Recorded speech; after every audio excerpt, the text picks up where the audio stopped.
이거와 관련해가지고, 요게 이제 서양 사회를 분석한 거기도 하고, 뭐, 동양 철학에서 다르게 볼 수도 있고, 뭐, 대체로 그 월요일에 번역하는 옥현 선생님도 보시겠지만, 데스콜라도 여기 지금 언급되지 않습니까? 데스콜라.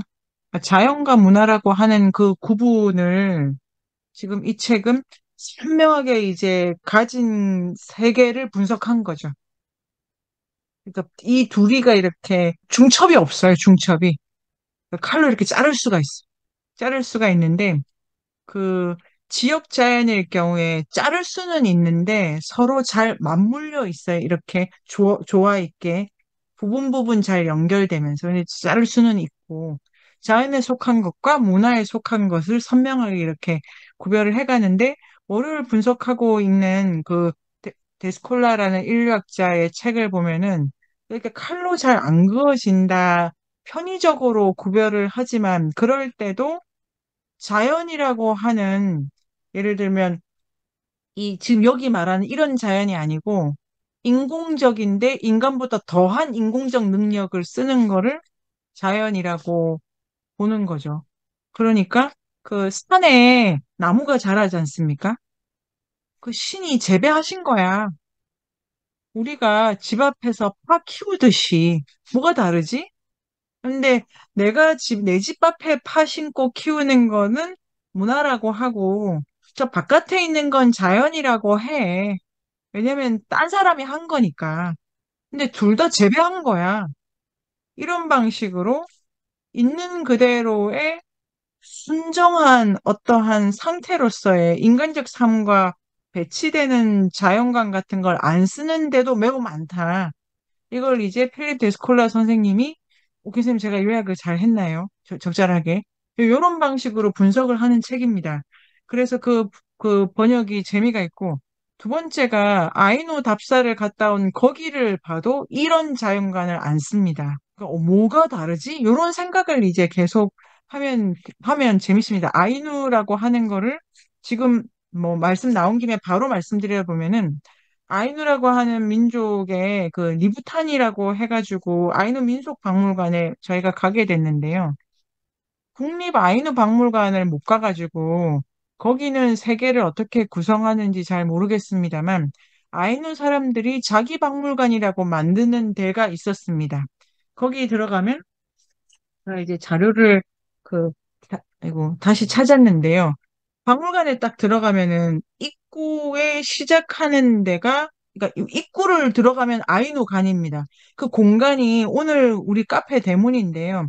연어 모양으로 되어 있습니다.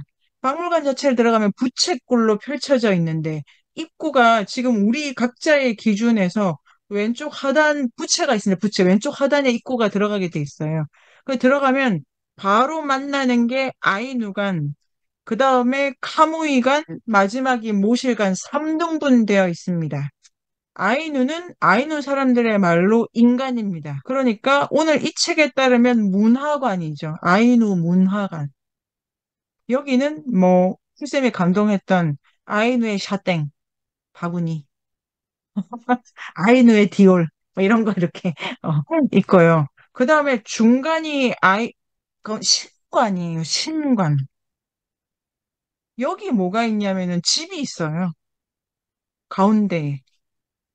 그래서 이와만테 하는 곰도 있고, 그 다음에 이와만테 곰장식 같은 거 되게 있고, 그 다음에 마지막이 모실관이라고 해가지고, 거기가, 그러니까 아이누가는 가구 도구에 집, 뭐, 바구니, 옷, 그 다음에 뭐, 부엌에서 쓰는 거, 수저, 뭐 이런 게 있고, 신관에는 제이용품, 모실관에는 수렵, 여기 이제 연어 에어조단 있고, 막 그렇게 돼 있어요. 근데 여기도 자연과 문화를 이분하는 게 아니잖아요. 굳이 따지자면은 생자연 같은 거는 나누고 있지 않은데, 그러니까 인간적 삶과 무관한 자연에 대한 그거는 요는 뭐냐면은 제가 지금 여기 분석하는 세 개의 자연관 있지 않습니까? 특수자연, 지역자연, 보편자연은 되게 신학적이다라고 로레인 데스 선생님이 분석하십니다. 근데 요 신학적이라는 거는 유일신학적입니다. 인간적 신인 거죠. 그런데 아이누 부족 같은 경우에도 신 개념을 씁니다. 그게 그림으로 굳이 말하자면은 피라미드형으로 되어 있습니다. 지금 이게 로레인 데스턴 선생님이 쓰는 자연과 문화는 그러니까 두 면이 있는 거죠. 두 면이. 비판하는 이 세 개의 자연과 면이 두 개. 그래서 자연하고 문화가 이렇게 대쌍적으로 이런 자연관을 가지면 이런 도덕관을 가진다는 거를 분석할 수 있게끔 두 축을 이렇게 대쌍적으로 작동하는 건데 아이누는 부채고 항이 세 개입니다. 항이 세 개고 위성학적으로 보면 제일 위에 신이 있고 중간에 인간이 있고 마지막이 굳이 말하자면 동물들이 이렇게 있는데요. 신을 동물 중에 제일 훌륭한 애로 기호화시키죠. 그 다음에 신이 다신입니다. 그러니까 그래서 지금 우리가 분석한 세 개 있지 않습니까? 특수자연, 지역자연, 보편자연은 대단히 서양의 어떤 사회의 토대를 둔 거고, 대단히, 어, 인간적 유일 신학적인 방식으로 분석할 수 있는 세계를 다룬 거고, 아이누 같은 경우는 신이 되게 종류가 많아가지고, 신이 이런 규범, 저런 규범을 동시에 주는 거야, 동시에. 고매신이 이런 규범 주고 고래신이 저런 규범 주고 이게 동일한 차원에서 신이 여럿이면 충돌을 하잖아요. 근데 이게 이제 계절에 맞게 조건에 맞게 다른 신이 간섭해서 규범을 쓰고 규범들이 서로 관계하는 양식을 만들어내고 이렇게 되어 있어서 자연으로부터 도덕을 안 끌어올 수는 없지만 굳이 최종적으로 이제 제가 이렇게 생각을 해봤는데요. 유일신학적 방식이냐, 아니면 뭐 다종다기한 신들과의 방식 속에서 도덕을 산출해내느냐, 이런 차이가 있는 것일까? 왜냐하면 모든 문화는 규범을 갖게 되어 있고 도덕을 안 가질 수가 없기 때문에 결국은 어떤 신학적인 거죠. 이렇게 살아라라는 거를 주지 않습니까? 그러니까 그거 없이 난 나대로 살래. 이거는 인류 역사상 그런 존재는 사람 아니다. 요새는 그러니까 나 사람 아닐래 이런 애들이 많은 거죠. 엄마도 싫어, 학교도 싫어. 뭐 굳이 무기력하다면서요. 뭐 그런 거 이제 생각을 같이 뭐 엮어서 생각해 보면 그게 개인이 무기력하고 싶어서가 아니고 이 어떤 도덕관, 자연관에서 그것도 이제 파생된 그런 걸 텐데요.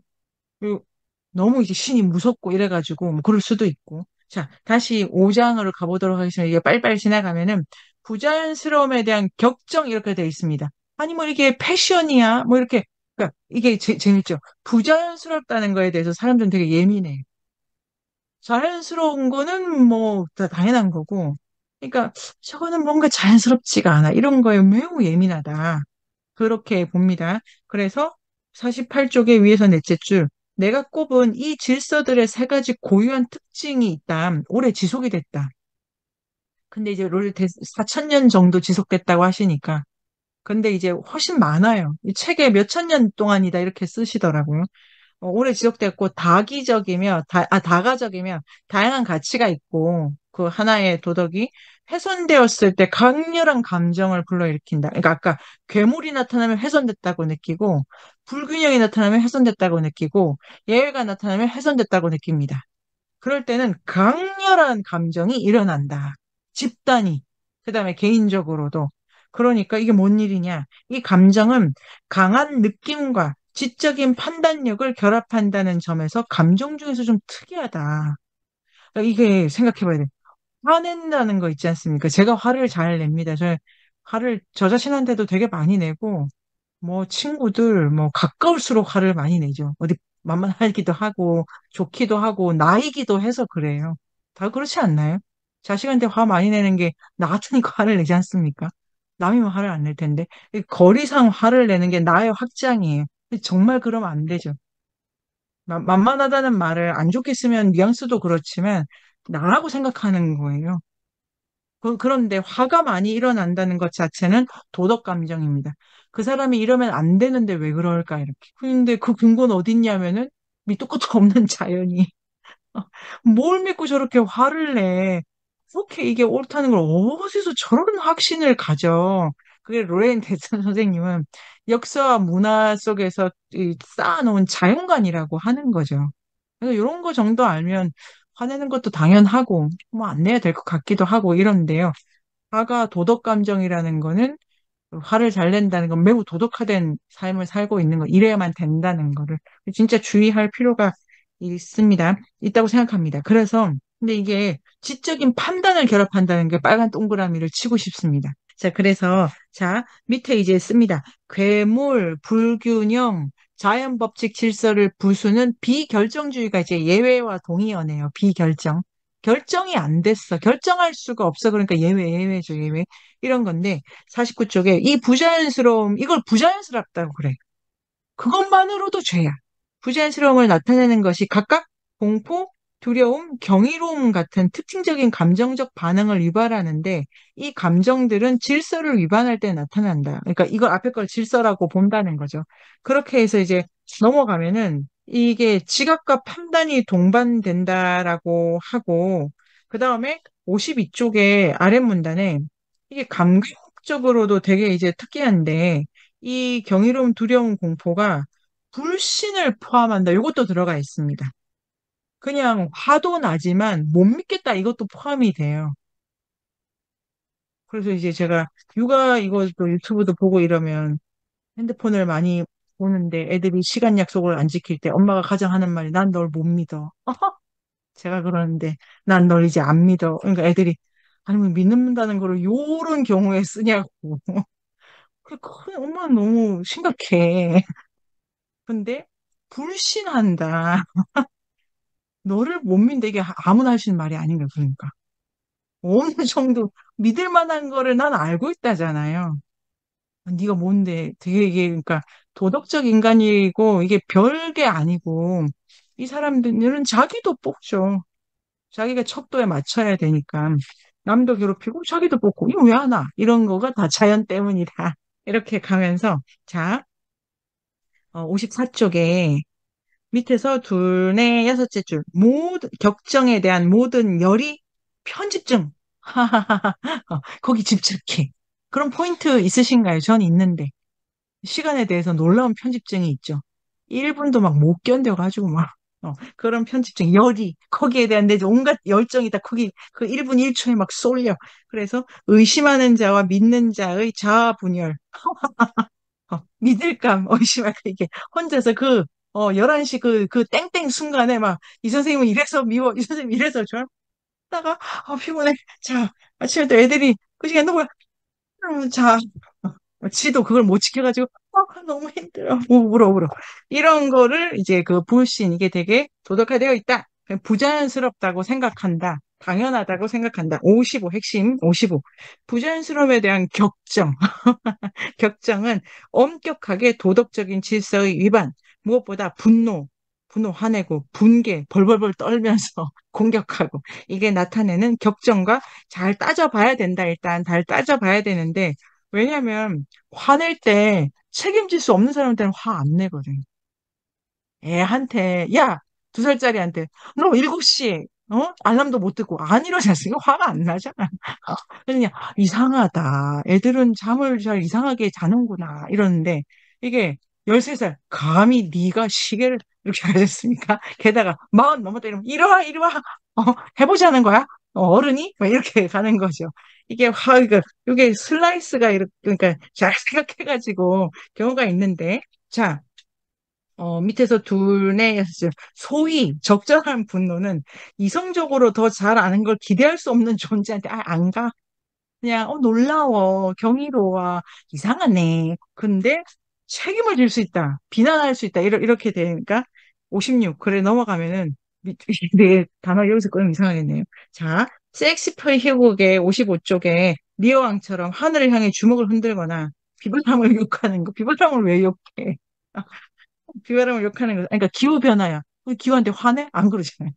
그래서 이상하다. 이게 내 수준 밑에도 이상하다. 너무 높아도 어머 놀라워 무서워 이런데 화를 내는 거는 같은 지평입니다. 화를 내는 거. 그렇게 해가지고 섹스피어의 그래서 이성적 행위와 도덕적 책임감을 신이나 날치에게 돌린 일이거나 미쳤다는 증거를 명확하게 보여준다. 제가 비한테 화를 해요. 또한 생각하지 않습니까? 근데 이게 사실은 사람한테 네가 화낼 때도 돌았네 같은 거예요. 넌 뭘 믿고 그렇게 화를 내? 돌았네, 돌았군. 자, 정원사는 울타리를 차라리 튼튼하게 하지. 사슴되고 항의에 안 하잖아. 이게, 그러니까 서로에게 이거를 화낼 일이 아니다. 이런 걸 재밌게 읽을 수 있고요. 반대로 일부 규범을 모욕한 책임질 수 있는 어른들에게는 처벌, 비난. 그래서 분노는 좀처럼 자발적으로 침묵하지 않는다.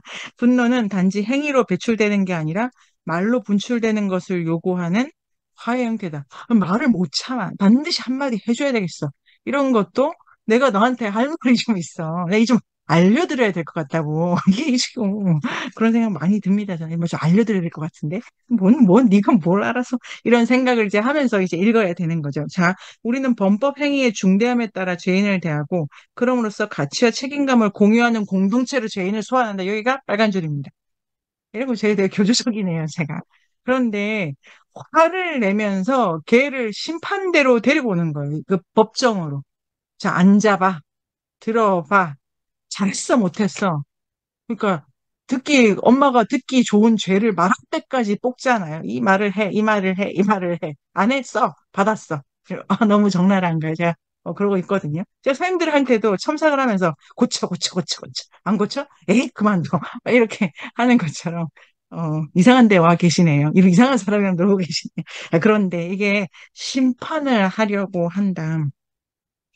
딜레마죠. 옳은 거 없이는 갈 수가 없는데, 그 어떤 방식으로 상대화하고 이제 가져갈 건가. 그래서, 소환한다. 그다음. 분노의 대상이 뇌우침을 보이지 않아. 반성을 안 해? 그러면 규범을 위반했다는 정당한 주장을 말과 몸짓으로 인정하지 않는 것은 비난을 배가한다. 또 혼날 짓이다. 너는 듣는 자세가 왜 그래? 그래가지고 배가 된다. 배가 태도가. 그래서 울부짖음 난폭함. 너무 울부짖죠, 지가. 그러면서 그의 수치스러운 수용, 수치스럽게 해, 사람을. 뭔데 내가 이렇게 당한지 알 수도 없게끔 막 혼나면 사람은 모욕감을 느끼는 대로 막 몰아. 그래서 죄인을 공동체로 재통합시켜. 너무 재밌으시죠? 저 여기가 이렇게 시뻘겋게 칠해가지고 날쌔 날쌔 이러고 있는데 이게 출발은 부자연스러운 거에 대한 격정이다. 이렇게 해서 이제 작동을 해가지고 이 화를 낸다는 거는 1차적으로 우치다 타츠로의 교육론이 있습니다. 교육론. 스승은 없다라든가 뭐 그런 책도 있고 하는데 화를 내는 선생이 되게 좋은 선생이라고 하세요. 왜냐면 화를 낸다는 거는 학생을 포기를 안 하는 거고 학생에게 옳은 거를 줄 만한 걸 갖고 있는 거고 이 자기가 웬만큼 화내기도 가르쳐 보시면은 화를 내기가 쉽지가 않지 않습니까? 뭔가 근거가 있어야 되는, 별로 모르는데, 이러면 화를 낼 수가 없잖아요. 그러니까 그 정도로 자기를 선생이 몰아갈 때 화도 내고, 그러면 책임을 진다는 거고, 책임을 요구하는 거였기 때문에 차라리 화를 내는데 가라고, 이렇게 쓰십니다. 요거를, 요걸 이제, 요런 패러디 되게 많은데요. 근데 이게 뭐냐면은, 그게 그 목표는 뭐냐면 함께 가자는 거의 감정이에요. 공동체의 도덕관이기 때문에 그러니까 우리 그런 거 많이 경험하시죠? 할 말이 없네. 그러니까 화는 제1차적 감정이죠. 공동체론의 도덕관이기 때문에. 그래서 이제 분노가 있어야 통합 가능하고, 지금 요거는 어떠십니까? 지금 요약하신 부분에 제가 읽기에는 분노 부분을 우리가 좀 글로 잘 쓴다거나 생각을 하면 이게 아주 재밌는 책이 될 것 같다는 생각을 선생님들 요약 부분에서 제가 해봤고요.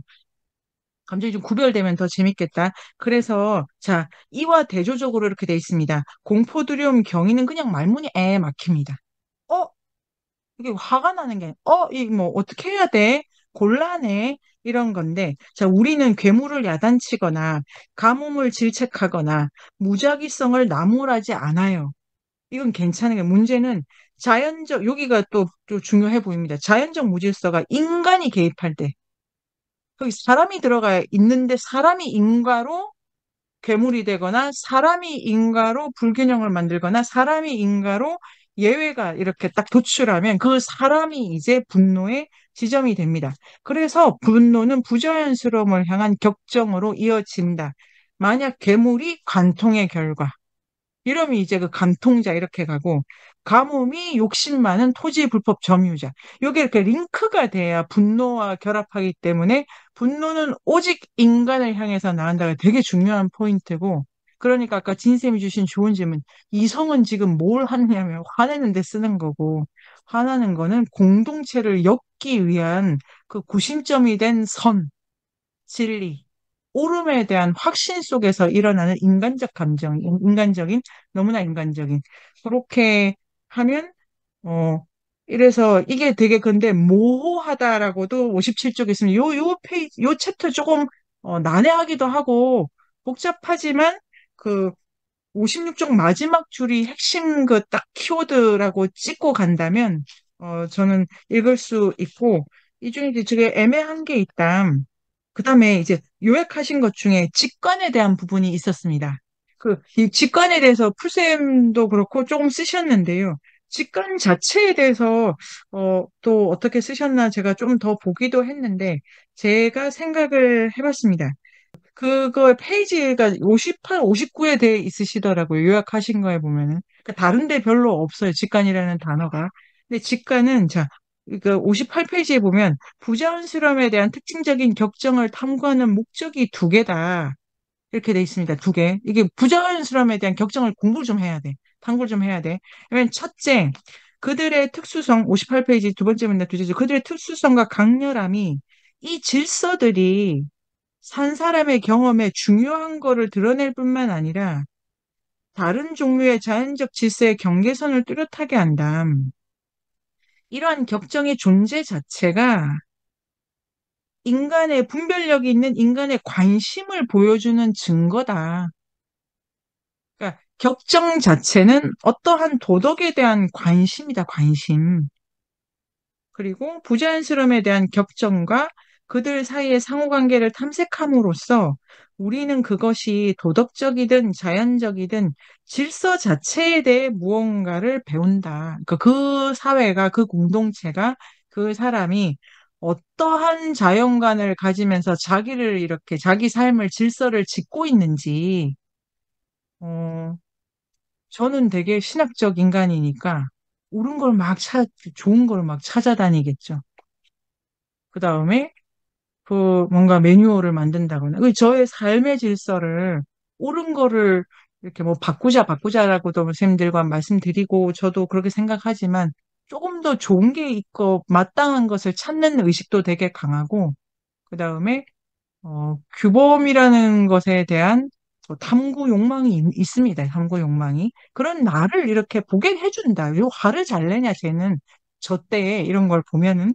두 번째, 그러니까 특수자연, 지역자연, 보편자연 다 화를 동반하는데, 화내는 지점이 이제 다 다른 거고, 이렇게 가면 화를 내는 그 지점에서는 어떤 질서가 주파하고 있는지를 배우면 된다. 그리고 두 번째가 부자연스러움에 대한 격정은 일부 근본적인 도덕적 직관의 원천에 대한 통찰을 제공한다. 이렇게 되어 있더라고요. 그러니까 핵심은 직관의 원천에 대한 통찰을 알기, 그러니까 통찰을 하기. 그래서 직관을 하자라기보다 직관의 원천을 통찰하자라고 읽히게 됐습니다, 제가. 그렇게 되면, 도덕적 직관은 도덕적 성찰이 하는 일을 대신할 수 없다. 직관과 성찰이 좀 레벨이 다르다 하는 일이. 성찰은 때때로 직관으로부터 흘러나오는 충동을 수정하거나 버린다. 우리의 모든 직관은 엄격한 성찰에서 살아남은 게 아니다. 그러니까 직관보다는 성찰이 훨씬 더 이성을 고차원적으로 사용하기도 하고, 그렇게 이제 읽게 됐고요. 제가 최소한 일부 부자연스러움에 대한 격정의 자극을 무시할 수 있는 좋은 이유가 있을 수 있다. 그 격정이 너한테 당연한데, 또 이런저런 생각을 해보면, 그 성찰을 해보면은 도덕에 대해서 뭐 그렇게까지 할 문제는 아니지 않나라고 이렇게 생각을 할 수가 있고, 어, 그 다음에, 그래서, 하지만 우리의 직관이 받아들여지거나 거부되기 전에 직관들은 반드시 식별되고 분석되어야 된다. 게다가 어떤 종류의 도덕적 직관 없이는 성찰을 풍부하게 하고 의지를 추동하는 게 매우 어렵다. 그 다음에 이제 칸트 얘기고, 제가 칸트는 또, 모릅니다. 뭐, 몰라서 이 부분은 그냥 저도 건너뛰어! 이렇게 됐는데, 그런데 핵심은 이, 그, 문장이 시작을 하는 게 부자연스러움에 대한 특정적 격정을 탐구해야 돼. 그 격정은 그 공동체나 인간의 이 선호하는 질서를 말해주고, 두 번째는 그 공동체나 그 인간의 도덕적 직관이 어디에 바탕을 둔 건지를 보게 해준다. 이렇게 읽을 수 있지 않나. 그래서 직관은 성찰과 구별되면서 하고, 그 다음에 6번이 질서라는 개념. 여기서부터 이제 그냥 이 선생님 주장이죠. 질서는 다 있다. 질서. 누구의 질서인가가 문제이다면 이제 니체적인 얘기가 되겠 누구의 도덕인가? 이게 이제 니체라는 철학자가 계속 묻고 있다. 그렇게 생각하면 자, 65쪽에 밑에서 둘레 여섯째 줄 어떤 일이든 분개와 분노를 전혀 경험하지 않은 인간은 없다. 소설에서도 사람들 막 화낸다. 그러니까 이게 인간은 글쎄요, 소설의 숫자. 자, 우리의 행동은 아닐지라도 우리의 판단에 대한 규범들의 권위를 부여하는 규범성의 근원을 파헤치는 건 바닥이 없는 철학. 이 되게 심오해서 뭐 화를 안 낼 수 있나? 이거 자체가 생각하기 되게 어렵고, 인간이라면. 그러니까 이렇게 하면 이제 인간의 이성이라는 건 되게 그 판단력하고 뭐 도덕 판단과 함께 같이 사용되는 거다. 그리고 67쪽에 둘, 넷, 다섯째 줄 가면 순수하게 사적인 규범이 없기 때문에 규범은 좁게는 자, 규범은 인류 전체, 그 다음에 시간적 지평성, 규범은 되게 끝까지 확장이 된다. 질문으로 67쪽에 질문으로 돌아가 보자. 규범은 질서와 자연과 어떤 관계가 있는가? 질서의 최소한의 조건이 만족되지 않는다면 규범성의 개념은 산산조각 난다. 그러니까 질서, 규범 이거는 뭐 버릴 수가 없다.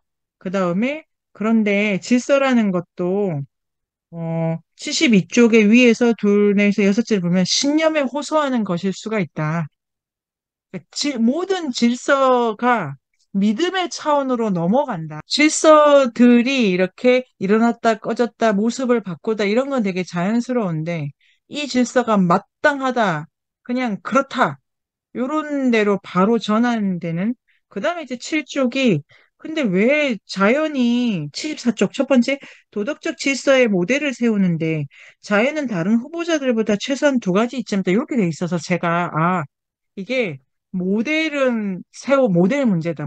도덕은 모델 문제다. 여기는 근거가 필요하다. 근거는 선택된다. 이렇게 제가 읽게 됐고, 첫 번째, 자연은 어디에나 있고, 볼 수 있고, 이용할 수 있고, 친숙하다. 자연 밖에 인간이 있을 수가 없고, 어디에나 있다면서요. 두 번째가 75쪽에 자연이 모든 질서의 저장소다. 그러니까 질서가 되게 많다. 이거 갖다 쓰기 좋다. 76쪽에 밑에서 두째 줄에 자연적 질서가 도덕적 질서를 필연적으로 배가시키는 게 아니다. 순서는 도덕이 먼저다. 그 다음에 이제 그 77쪽에 필립 데스콜라, 우리가 번역하고 있는 이 책이 이렇게 재밌게 설명을 어, 하고 있고, 82쪽에 이제 두 번째 문단부터 좋죠. 자연적 질서는 아까 모든 질서의 저장고다. 이 모든이라는 게 계속 생기하고 꺼지고 없어지고 이런 거 다 포함해가지고 모든. 그래서 큰 다양성은 자연적 질서 없이 도덕적 질서를 생각할 수 없는 이유를 제시한다. 이런 문장도 있어서 제가 이게 자연 없이는 도덕적 질서를 세울 수 없다. 그러면 거기서 뭘 갖고 올 것인가를 생각해야 된다는 게 이 책의 이제 그 주제 이렇게 생각하게 됐습니다. 그리고 바로 자연이라는 단어의 정의가 당혹스러울 정도로 풍부한, 이것도 자연이야? 그렇다. 그래서 밑에서 넷째 줄, 무수히 다양한 자연적 질서 중 단 세 가지였네. 이렇게 가고, 그 다음에, 82쪽에도 위에서 넷째 줄에 자연은 절대로 하나의 목소리로 말하지 않을 텐데, 다양하니까 왜 도덕을 하나만 있다고 생각을 하는 걸까? 이게 되게 이렇게, 여기서부터 되게 급진적인 주장인 거죠. 도덕이 없을 수 없고, 그러면 이제 다양하게. 이 도덕도 저 도덕도. 그걸 더 바꿔 말하면 이 규범도 저 규범도, 이 지역도 저 지역도, 이 개체도 저 개체도 모두 다 다양하다고 생각을 하고 역시 분노와 함께 끌어들이지만 이렇게 생각을 하게 되고 그다음 문단에 자연의 다양한 목소리가 바로 핵심이다. 밑에서 넷째 줄에도 일상적 자연에도 다양함은 넘쳐난다. 그러니까 이건 이래서 한데 저건 저래서 한데가 아니고 이럴 수도 있구나. 우리가 왜 그 뭐 우리보다 그 선배들을 볼 때 와, 아직도 뭘 배우시는구나. 막 그 우리가 존경하는 오강란 선생님은 괜히 유튜브를 보시고도 저렇게 기뻐하시고 반가워하시고 새로워하시고 제가 아주 다 아는 얘기를 선생님은 저렇게 뭘 곳곳에서 이게 이렇게 다르고 미세하게 느끼시잖아요. 그 차이를. 그게 대단한 능력이고, 그래서 85쪽에 여기서부터는 각자 해석만 하면 되는 거죠. 그런데 위에서 85쪽에 둘, 넷, 세 개의 내장을 살피는 우리의 방법. 그래서 더 많은 표면으로 바꾸는 일. 그러니까 요거 되게, 어, 내가 이렇게 하는 거는, 야, 이유가 있어. 봐봐. 막 들어가면 심오한 게 저 밑에 있어. 아니고 그거 이렇게 파가지고 까집어내. 야, 또 파가지고 또 까집어내. 깊이와 표면이 다르지 않게 계속 파. 요거를 비유를 니체도 좋아하지 않았나. 그냥 어설프지만 그런 생각도 들고요. 지금 이게 어, 파내보자. 당신이 믿는 도덕의 근원에 뭐가 있는지 이렇게 이제 끝내고 있습니다. 제목은 현상들을 구하기인데 이렇게 되면 이 현상이라는 게 동의어는 다양성 이렇게 되지 않을까요? 그리고 더 동의어를 찾으면 그 괴물, 예외, 그 다음에 불균등한 거 이런 것이 현상에 넘쳐나잖아요. 아까 풀쌤이 아니 빨갛게 피라고 심어놨더니 옆에 애랑 눈이 맞아가지고 휘어져가지고 뭐지? 그래서 에이 뽑아 이게 아니고 그렇구나. 그냥 이 책을 읽고 쓰는 글은 제 생각에는 도덕은 교과서 있어야 돼요. 그게 이유가 좋으면 그 도덕을 채택할 거 그게 아니라잖아요. 여기 그 뭐지, 이런 것도 있고, 도덕이 아무튼 있어야 되는가, 없을 순 없다는데, 그럼 일단 있어야 되겠네. 근데 그 도덕 교과서를 그냥 실제로 이제 기현 쌤이 보시기도 하시면서 이게 어떤 자연관에 기반한 거야. 이걸 할 수 있죠. 제가 도덕 교과서를 본 적이 없어서 모르겠지만 1번 개체적 자연관을 강조한다. 뭐 그럴 수도 있죠. 아까 그 자리에 앉아 있는 거를 선생님도 의자에 앉아 계시고 애들도 앉아 있고 그 아버지도 앉아 있고 다 사무직 노동자가 되라고 하는 개체적 자연관에 바탕을 두고 있구나. 얘는 안 된다고 하는구나. 이 역사를 해서 두 번째 그 교과서에 친구랑 싸우지 말. 아, 조화를 강조하는구나. 안 싸우려면 어떻게 해야 된다는 건가. 뭐 그런 거를 보면서 어떤 자연관에 그 다음에 도덕 교과서가 되게 선생님이 되게 고압적이시구나. 체벌이 뭐 있거나 이러면 아 이게 보편적 자연관에 기반두고 있구나 이렇게 한 다음에 그런 도덕관에 내 새끼가 크고 있구나 해서 문장이 끝나면 되죠 뭐 내가 그렇게 것을 없을 수도 없는데 나쁜 거야 말해서 뭐 합니까? 그러나 이러한 자연관과 함께 그 구체적으로 분석하면은 이거 재밌을 것 같고요. 요거 그 카프카의 단식 광대를 분석해 보도록 하겠습니다. 제가 오늘 사이제 카프카 마지막 시간이어가지고 단식 광대를 했는데 그걸 할 때는 그 어제까지 요 정도로 제가 막 또 집중을 하지를 못해가지고 그것만 급하게 했는데 그 오후에 이거 보니까 이거 할 걸 생각이 들어가 여기서 다시 자 단식 광대가 뭐냐면은 철창 안에 어떤 남자가 굶고 있습니다. 그걸 보는 사람들이 불쾌해서 죽으려고 합니다. 요거예요. 불쾌의 이유를 이 개체적 자연관과 지역적 자연관과 보편 자연관을 가지고 분석할 수가 있겠습니다. 아, 이게 작품을 이렇게 읽을 수도 있구나 생각이 듭니다. 근데 그 철창 안에 그 남자는 빨가벗고 굶고 있거든요. 자, 개체적 자연관에 따르면은 아니, 생물이 자연스럽게 자라서 살기를 욕망해야 되는 거 아니야? 근데 이 자발성을 거부해? 일단 개체적 자연관에 의해서도 말을 불러일으켜. 그다음에 조화적 자연관에. 근데 걔가 철창 안에 들어가 있지 않습니까? 아니, 인간들은 서로 손을 잡아야 되는데 걔는 왜 나오려고 하는데도 안 나와? 자기를 불균등한 자리에서 왜 계속 끝까지 가져가려고 해? 요런 거. 그 다음에 규범적 자연. 얘는 이렇게 이제 그 규범이 뭐냐면은 넌 40일간 있어. 이런 몇 가지 약속을 이 주인공이 안 지켜요. 나는 그걸 동의 안 한다고 계속. 그러니까 공력 같은 걸 왜 이렇게 무심해? 왜 너무 이렇게 소박하게 이 책을 1대1로 대응시켜가지고 분석한 것일 수도 있는데 그 괴물, 불균등 등 예외는 되게 사회적인 지금 되게 이슈가 되는 말이지 않습니까? 우리 각자의 삶에서도 그렇고. 근데 그게 강력한 혐오감과 분노와 유착이 되어 있다. 그런 거를 카프카가 이렇게 통찰을 하는 것에 의해서 뭐 되게 그 더 많이 쓸 수 있는 것 같은데요. 카프카의 자연관 같은 걸 쓸 수 있죠, 카프카에. 카프카는 이 세 가지 자연을 거부했고, 실제로 카프카 작품에는 식물이 나오지도 않고, 그 주인공 중에 먹는 사람 아무도 없고, 뭐 이런 걸로도 뭐 또 생각을 할 수도 있고요. 책을 읽고 제가 유튜브 조금 찾아보기도 하고 무슨 리뷰가 많이 찾아본 건 아닌데요. 이 책을 읽고 본질적인 자연에 대해서는 알아야 된다. 이거는, 그러니까 그런 자연은 없지 않습니까? 이 책에 따르면은. 자연 자체라는 거는 없는 거죠. 그런 걸 포함해가지고, 그러니까 자연도 아니고 부자연스럽다라는 그 수사가 갖는 함정에 대한 그 책이기도 한 것 같아요. 그래서 제가 또 생각해 봤는데요.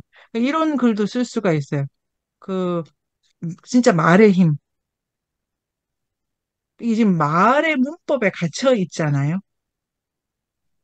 그러면서 이게 그 우리가 부자연스럽다라고 하는 그 말이 주는 엄청난 폭력성에 대해서 그게 주는 그 정서적인 뭐 아주 거치게 말한 학대에 대해서 그게 참네 그 당연한 말이 이런 거를 내가 알게 됐다. 이렇게 해가지고 실제적 자연이 아니라는 것도 배우게 되고 그런 것도 이제 글로도 쓸 수 있고, 그리고 뭐, 재밌죠, 재밌죠. 이 또 책으로, 네, 네네. 그 분노가 만연한 사회에 대해서 쓸 수도 있을까요? 그럼요. 분노가, 자, 어떤 사회가 특정한 문제에 모두 화낸다. 이건 정말 신이 계시는 사회라는 거를 알 수 있는데, 도처에서 화를 내고 있는데, 이유가 다 달라. 뭐 이런 거라든가. 화를 내는 것도 이게 정도가 있지. 좀 내고 말아야지. 그거를 끝을 봐야지. 이런 거를 하면 안 되지 않습니까? 그러니까 이거는 절대적으로 확신하는 거잖아요. 오늘 끝을 보자. 이런 거. 그러니까 분노가 되게 많이 오고, 그러니까 왜 스피노자도 그렇고, 우리의 현자들이 그 평정심을 가지라고 하는 것이 그렇게 강조하셨구나. 이럴 수도 있고, 뭐, 요렇게, 아, 하고. 그다음에 감정을 구별해야 된다는 것도 되게 재밌고, 저는 그것도 좋아했는데, 도덕을 논하는데 좋은 감정 하나도 분석 안 했다는 것도, 제가 읽다가, 이거야, 원. 그 도덕은 되게 적인 그 정서, 태도, 사건과 함께 구성이 되죠. 이 책 전체로 이제 제가 읽으면서 느꼈던 거는 자연이라고 하는 거를 요런 걸 가지고 이제 그 표상이죠. 기호죠, 기호. 아니, 자연이 잡히지도 않고 어디서부터 어디를 끊어가지고 자연으로 할지는 그 감당할 수 없는 문제고 다 다른 문제지 않습니까? 근데 자연은 질서가 있어. 이것도 뭘 보고 질서가 있다는 거야. 어디가 질서가 있다는 거예요. 때문에 다 다른 거를 지시할 수 있지 않습니까? 오덕을 만들려면은 그 온갖 자연의 국면에서 이렇게 한 그 그림을 하나 뜯어와야 되는 거죠. 이거를 뜯어올 때 세 가지 방법이 주된 것처럼 보인다. 하나가 식물이라고 해가지고 뭐가 싹을 땅에서 막 지가 나는 거 하나 뜯고 하나는 툰드라에 이런 꽃 저런 사슴이 걸어가는 장면 하나 뜯고 하나는 무슨 수학공식 하나 뜯고 이렇게 이제 뜯은 거죠. 근데 그런 것처럼 자연에서 자연은 느리게 간다 이런 것도 어떤 그림을 뜯은 거죠. 느리게 가는 게 좋다는 어떠한 생각을 좀 많이 해야 되겠다라는 요 판단이 느리게 가는 자연을 한 그 사진 쫙 찍어가지고 갖고 온다. 요런 방식으로 지금 논리를 짜는 거여서 치유가 됐든 자연은 또 뭐 자연은 너그러우셔 뭐 읽어도 되고 자연은 또 정신이 없지 뭐 산만하지 아니면 자연은 길지 자연은 두껍지 이런 거 다 가능한데 요게 어디서 오냐면 이 로레인 선생님은 도덕관으로부터 이 끄집어내 온다라고 생각하신다고 이제 제가 읽게 됐습니다. 그러니까 여기는 뭐 다 하는 거죠, 다. 다 하는 건데 핵심은 이게 더 분석을 해보면은 이게 지금 자연을 끌어올 때 정지 모델 쓰는 거죠. 사진, 그 인화된 사진 쓰는 거잖아요. 근데 존재하는 어떤 것도 가만히 있지가 않지 않습니까? 그러니까 도레인 선생님이 뒤에 다양하다는 게 그게 이제 그거 하나 들고 오는 거라고, 하나 들고 오는 거라고. 그래서 우리가 생각할 게 좀 더 많이 남아있죠. 이 장마라는 그 끌고는 와야 되는데 사진 모델을 또 쓸 수밖에 없죠. 근데 실은 사진이 아니다는 걸 알고 찍는 거 하고 이런 거가 이제 조금 계속 요구되는 태도이기도 하고 두 번째가 어 이게 그 토토로를 만들고 나가지고 지브리가 대박을 쳐서 이렇게 이게 무슨 선한 착한 뭐 세계를 그 지브리의 자연관 이래가지고 그 미야자키 하야오가 아닌데 그게 다가 아닌데 이래가지고 그 다음에 원령공주 만드시잖아요. 화내고 설치고 욕심 되게 많고 그 다음에 그 지브리의 여자애들은 다 예뻐 이래서 나중에는 예쁜 애들은 화장실 안 가냐? 이래가지고 키키에서 변소씬 같은 거 넣고 이러시잖아요. 그러니까 우리가 어, 예쁘다라든지 뭐 자이라든지 이게 표상을 갖고 작업을 하는 거라는 거를 아까 그 직관 말고 요거를 성찰이라고 했나요? 그런 방식으로 한번 그 뿌리에 대해서 생각하는 그 작업이 필요하다고 치유로서든 뭐로서든 다 된다. 근데 앞부분에 설명하신 것처럼 어 인종주의에도 끌어다 쓰고 여성을 그래서 여성은 애나 낳는 걸로 이래서 집에 처박게 하고 요럴 때도 자연은 다 그러잖아 라고 해서 그러면 안, 여성을 제대로 표현하는 자연이 있다고는 보는 책이 아니라는 생각이 듭니다. 다 끌어오는 거다. 그 페미니즘에 대해서 이제 제가 막 그 이제 글을 쓰다 보니까 아 미야상은 역시 이 새 영화가 주제작이고 혜영쌤이랑 제가 막 주체를 못해가지고 어제 아, 너무 대단하다 이랬는데 여성 간에 있어서도 한 획을 그은 작품이라고 막 이렇게 썼어요. 쓰다가 여성에 대한 저의 사회 찬사를 거기다 투사하는 거죠. 다 그런다. 그게 저의 도덕관. 이런 여성이 좋은 거야. 그런데 실제로 그 미야상이 어떤 태도를 가지는 거는 이제 너무 다양한 방식으로 작동하는 거고, 옛날에 저는 담쟁이를 되게 좋아하는데, 막 극복을 하고, 아, 담쟁이로 잘라가지고 산다는 건 저런 거지. 역경을 넘어. 내 카프카일 뭘 넘어. 그냥 딴데 피해 가. 힘들게 또 다른 데 가가지고 천천히 걷는 거북이 데리고 오고. 뭐 그런 거죠, 그런 거. 그런데 없을 수가 없다. 그런데 자연은 얼마나 쓸 게 많다고. 얼마나 쓰게 많고, 가만히 또 있질 않네?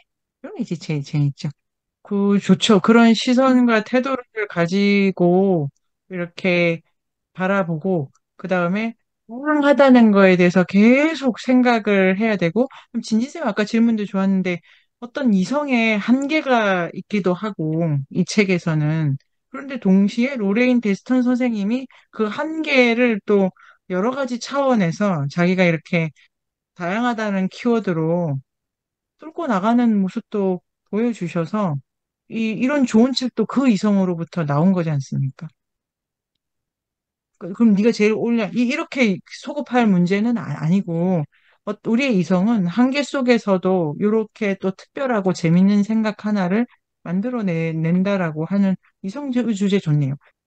그러니까 네, 자연을 다 자기 방식으로 도덕의 근거를 댄다. 여기에 어떤 것도 참된 것이 없다. 네. 그런 의미에서 모든 것은 오류다. 음, 라고 보시는 것 같아요. 보신다고 이제 생각을 하게 됐습니다. 그러니까 이 오류라는 단어에 대해서 지금 참된 진짜 자연을 쓰는 어떤 도덕관을 얘기한 게 없고, 그러니까 우리가 하는 어떠한 자연관도 자연주의적 오류죠, 오류. 자연을 끌어다 쓰는 근거를 갖고 오는 게 참되자고 갖고 오는데 편의상 갖고 온 거니까 오류죠, 오류. 네이버 검색창에 인문공간 세종을 검색하세요.